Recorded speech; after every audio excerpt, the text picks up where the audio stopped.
In 1968, deep in the rain-drenched jungles of Vietnam, American infantry officers issued a secret, off-the-record command to their troops. If your new high-tech rifle fails in combat, drop it in the mud and pick up an enemy AK-47. Why did elite U.S. Marines abandon America's most expensive military rifle to fight with a weapon built by their adversary? Because of a single, radical engineering anomaly that traditional gunsmiths considered a fatal manufacturing flaw. While Western aerospace engineers spent millions crafting precision-machined firearms with microscopic tolerances, a 27-year-old wounded Soviet tank sergeant introduced a deliberate mistake. A design so counterintuitive, so brutally simple, that it created an indestructible killing machine.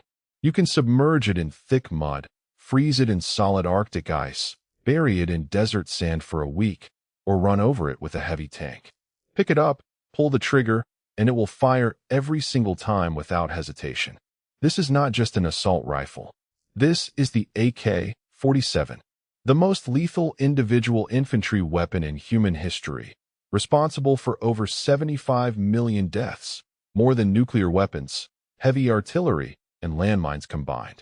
In this documentary, we uncover the secret engineering flaw that made the AK-47 impossible to break, and why every military force on Earth still respects and fears this simple Soviet machine. To understand the secret of the AK-47, you have to go back to October 1941, during the catastrophic Battle of Bryansk on the Eastern Front.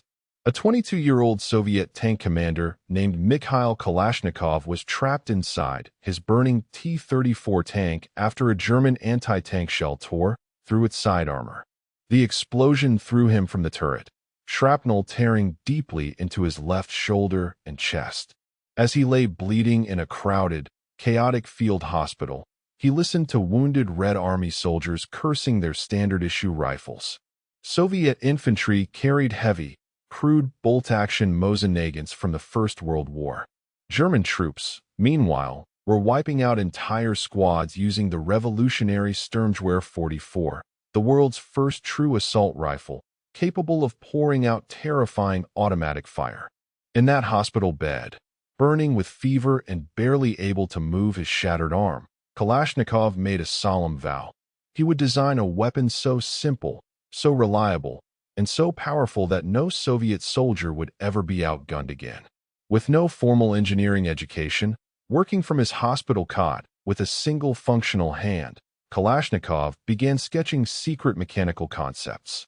He studied captured German STG-44 rifles, analyzing their intermediate cartridges. When the Soviet Military High Command announced a secret competition in 1946 for a new standard infantry rifle, Kalashnikov submitted his prototype. The Soviet torture tests were legendary for their brutality. Prototype rifles were frozen to -50 degrees, baked in industrial ovens, dropped from high towers into liquid mud, and blasted with fine quartz sand. Where every precision Western design jammed, Kalashnikov's prototype fired without a single failure. In 1949, it was officially adopted as the secret service rifle of the Soviet Red Army, the Avtomat Kalashnikova Model 1947.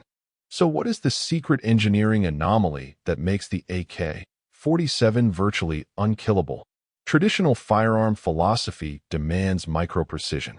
Moving parts are fitted together like the gears of a Swiss watch. But Kalashnikov discovered a revolutionary truth. In real, filthy combat conditions, micro-precision is your worst enemy. A single particle of sand or drop of dirty water will instantly freeze a high-precision mechanism. Kalashnikov's secret was generous tolerances, deliberately designing massive gaps between moving internal components. Inside the AK-47, the bolt carrier, gas piston, and receiver have room to breathe. When mud, sand, or water enters the receiver, it doesn't jam the weapon. It simply passes right through the extra space. Furthermore, Kalashnikov paired this loose clearance with an oversized long-stroke gas piston that delivers massive recoil energy. When a round fires, expanding gas taps into a port above the barrel, driving the heavy steel bolt carrier backward like a freight train. That bolt carrier violently plows through any mud, ice, or carbon buildup inside the receiver. The entire rifle contains only 8 major moving parts.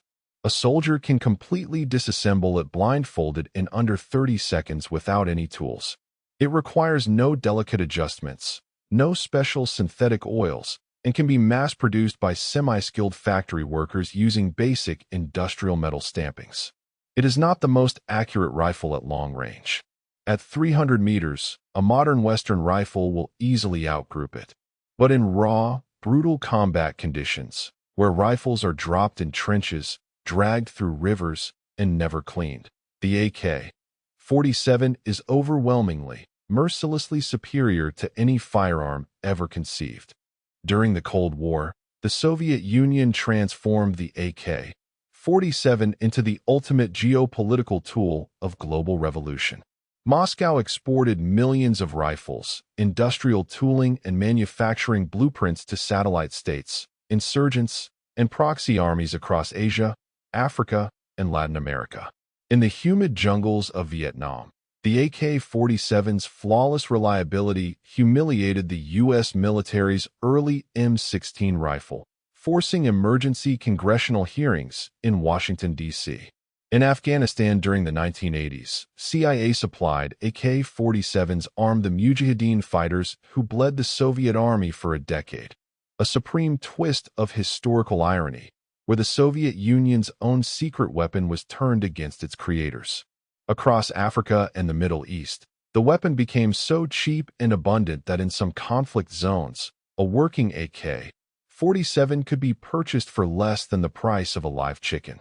Today, an estimated 100 million Kalashnikov rifles exist worldwide, accounting for 1 out of every 5 firearms on planet Earth. It appears on national flags, revolutionary banners, and remains the primary infantry weapon for over 50 standing armies and countless insurgent groups. Before his death in December 2013 at age 94, Mikhail Kalashnikov was celebrated as a national hero of Russia, showered with the country's highest state honors. But in his final months, he authored a secret confessional letter to the head of the Russian Orthodox Church, tormented by spiritual regret. He asked whether he, as a Christian creator, was morally responsible for the millions of innocent lives taken by his invention. The AK-47 remains a terrifying paradox, a brilliant triumph of minimalist mechanical engineering, and simultaneously the most destructive individual weapon in human history. As long as human conflict exists on Earth, that sharp, unmistakable clatter of steel on steel will continue to echo across the battlefields